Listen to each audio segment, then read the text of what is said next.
వాళ్ళ ఎయిర్ బేస్లు ఇంకొక రోజు కనుక మనం వదిలిపెడితే మిగిలిన దాంట్లో అసలు అక్కడ ఏం మిగలదు. వాళ్ళకి సంబంధించిన ఆర్మీ వాడు రేపు పొద్దున వాడు కారు వేసుకుపోవాలన్నా సరే పారాచూట్లో పోవాల్సి వస్తుంది. ఆ స్టేజే వస్తుంది. ఎందుకంటే అంత గొయ్యలు పెట్టేస్తున్నాం, దంటు కొట్టేస్తున్నాం దానికి.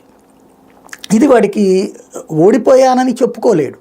At the same time aggressiveness అని చెప్పి ప్రపంచానికి చెప్దామంటే వీళ్ళు చేసిన తలతెక్క పని ప్రపంచం అంతా చూసింది. కాబట్టి ఆల్రెడీ భారత్ యుద్ధానికి ముందే చెప్పేసింది, మేము ఉగ్ర శిబిరాల మీదనే దాడి చేశాము, మేమేమి వాళ్ళ యుద్ధం కోరుకోలేదు. వాళ్ళు అలాగని ఆ ఉగ్రవాద శిబిరాల మీద దాడిని తమ మీద దాడిగా భావించి మా మీదకి వస్తే మాత్రం గట్టి బుద్ధి చెబుతారు అబ్బాయిలు, మిమ్మల్ని అడుగుతాడు కదా అడిగినప్పుడు చెప్పుకోండి. ఎందుకంటే ఎప్పుడైనా మేజర్ ఇష్యూస్ జరిగినప్పుడు ఒకళ్ళు మిగతా దేశాలకి సమాచారాన్ని అందిపుచ్చుకోవడం అన్నటువంటి ఒక సహజసిద్ధమైనటువంటి దౌత్య నీతి. అట్లాగా మిమ్మల్ని అడిగినప్పుడు మీరు ఆ మాట చెప్పండి అని చెప్పేసి మోడీ ముందే అక్కడ దాన్ని మనం అంటుంటారు కదా, హెబియస్ కార్పస్ పిటిషన్స్ ఉంటాయి చూడండి. ఎవరైనా పోలీసులు అరెస్ట్ చేసి కోర్టుకి జైలుకి తీసుకెళ్లే లోపే కోర్టులో పిటిషన్ వేస్తారు, ఆ హెబియస్ కార్పస్ పిటిషన్, దాని మీద విచారణ మాది వినకుండా చెయ్యొద్దు అనేసి.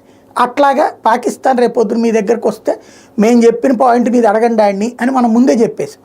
కాబట్టి సమాచారం వాళ్ళ దగ్గర ఉంది కాబట్టి వాడు ఎవ్వడూ కూడా వాడికి సపోర్ట్ చేయడు. ఇక తర్వాత ఇంత సర్ప్రైజ్ అటాక్ వాడు ఊహించలేదు. వాడు మ్యాక్సిమం ఏం ఎక్స్పెక్ట్ చేశాడంటే మనం ఉగ్ర శిబిరాల మీద దాడి చేసాం, వాడు ఆయుధాలు పంపిస్తే ఇక్కడ మనం కొంత దెబ్బతింటాం చాలు, వాళ్ళ దేశ ప్రజలకి సంతోషం. ఇదివరకు కూడా సర్జికల్ స్ట్రైక్స్ 2 జరిగినప్పుడు వచ్చి పఠాన్కోట్లో ఒక పార్క్ మీద బాంబు